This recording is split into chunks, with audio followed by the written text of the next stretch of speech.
दोस्तों, दोपहर का समय था। कोमल जी के घर में आज कुछ ज़्यादा ही चहल पहल हो रही थी। ये चहल पहल कुछ अच्छे के लिए नहीं थी, बल्कि 5 महीने पहले ब्याह कर आई इकलौती बहू ने घर में बवाल खड़ा कर दिया था। इस वजह से कोमल जी के परिवार वाले और नई बहू सुधा के मायके वाले सब मौजूद थे। मायके से सब के सब सुलह कराने के लिए यहाँ आए हुए थे, जो अपनी बेटी सुधा को समझाने की कोशिश कर रहे थे।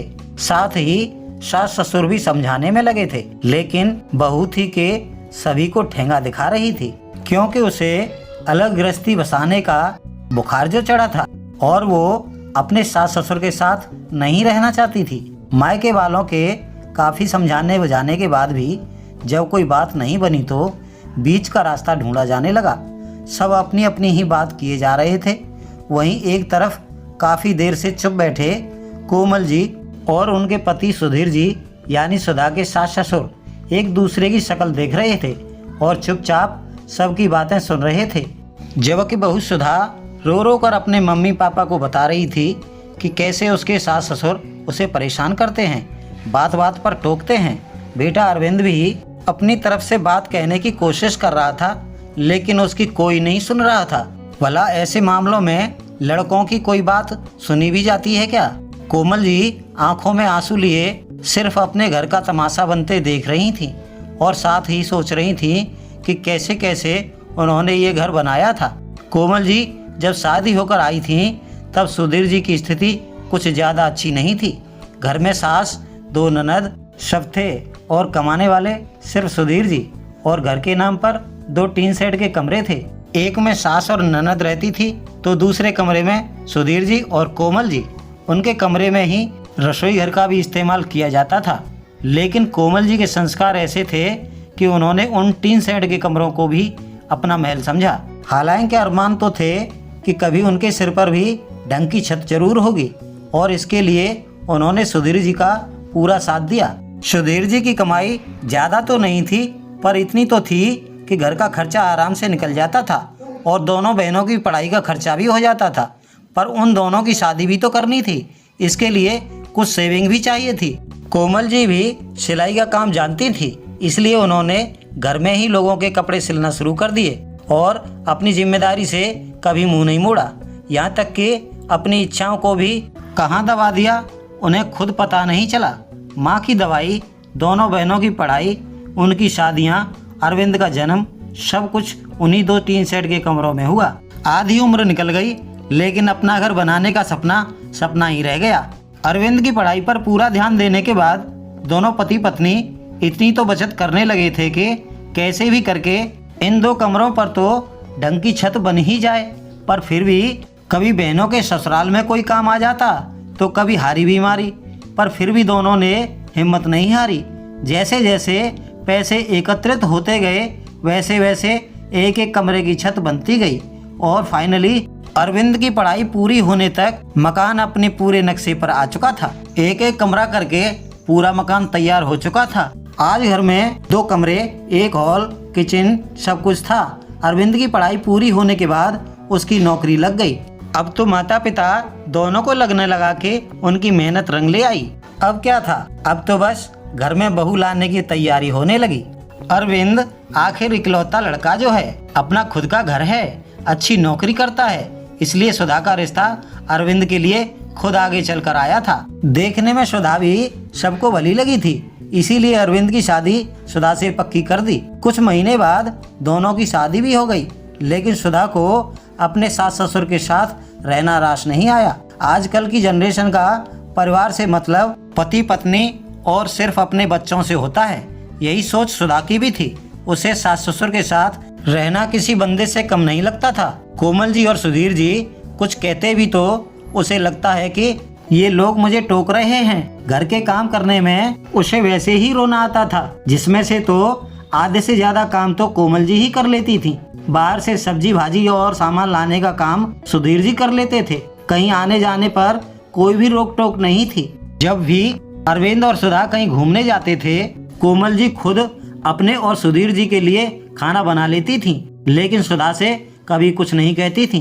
पर फिर भी सुधा को समस्या थी। अब तो आए दिन वो अरविंद से झगड़ा करने लगी थी कि उसे अलग रहना है, अपनी अलग गृहस्थी बसानी है, उसको सास ससुर के साथ रहते नहीं बनता है और ना ही उनकी सेवा होती है।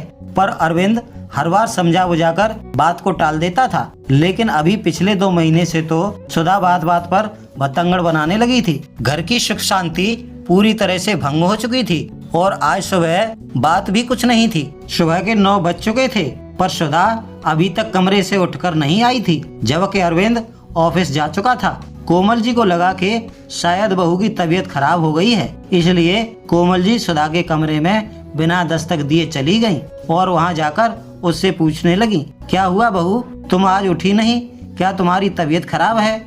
बस सुधा ने इसी बात को पकड़ लिया और बोली, मेरे कमरे में आप बिना पूछे कैसे आ गईं? आपको इतनी भी तमीज नहीं है कि बहू बेटे के कमरे में जाते हैं तो दरवाजा खटखटाना चाहिए। कोमल जी ने समझाने की कोशिश भी की और बोली, बहू बुरा क्यों मान रही हो? मुझे लगा कि तुम्हारी तबीयत खराब है इसलिए चली आई। लेकिन सुधा तो सुनने को तैयार ही नहीं थी, अपनी ही धुन में बोले जा रही थी, हाँ ये तो सब बहाने हैं। भला बहू किसको सुखी अच्छी लगती है? मेरी कोई जिंदगी नहीं है क्या? जब देखो टोका टाकी करते रहते हो। थोड़ा लेट उठ जाऊंगी तो क्या बिगड़ जाएगा? नहीं रहना मुझे आपके साथ। मेरे मम्मी पापा ने पता नहीं क्या देखकर आपके घर में शादी की थी। बिल्कुल आजादी ही नहीं है मुझे, घुटन होती है मुझे इस घर में। हर बात में टोका टाकी। बहू के तेवरों को देखकर कोमल जी ने समझाने की खूब कोशिश की, पर सुधा ने रो रो कर अपने मायके फोन लगा दिया और अब सभी उसी मीटिंग में बैठे थे।